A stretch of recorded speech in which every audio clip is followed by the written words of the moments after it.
Donald Trump is doubling down on completely repealing the income tax, replacing it with tariffs on foreigners.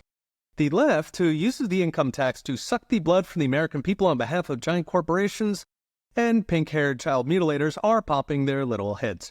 Now, during the campaign, Trump had repeatedly mused, what if we just get rid of the income tax and abolish the IRS? The left was not taking him seriously because, like politicians say all kinds of stuff when they're trying to get elected. But now, with the election safely under his belt, Trump is not letting it go. In fact, he's doubling down. In an address to a major GOP policy retreat in Florida, Trump ran through the history of the tariff, how America was much richer as a country when we funded the federal government not off the blood, sweat, and tears of the American people, but off foreigners in the form of tariffs. Of course, that golden age ended in 1913 with the left's victorious imposition of an income tax that was originally promised as only hitting the top 1%, but today, of course, hits everybody.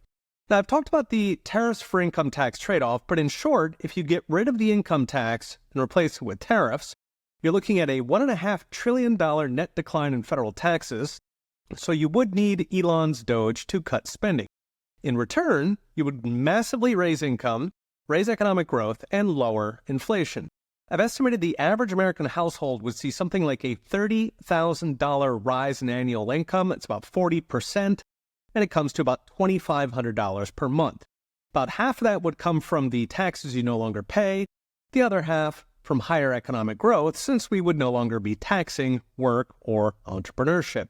The higher growth would be what's lowering inflation. Since inflation is money chasing goods, more goods, a bigger economy, means lower prices. That would easily offset whatever tariffs due to prices.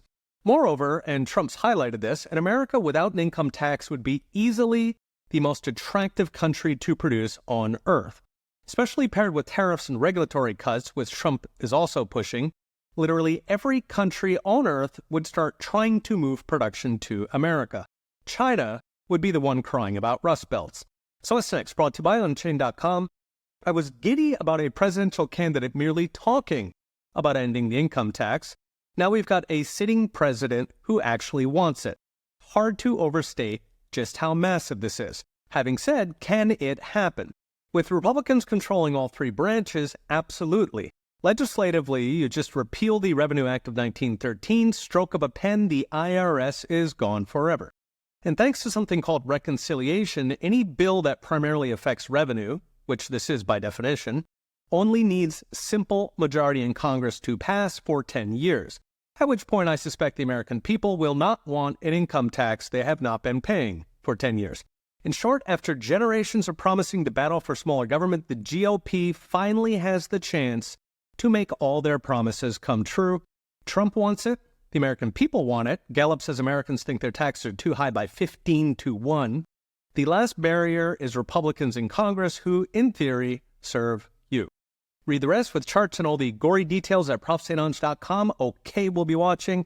See you next time.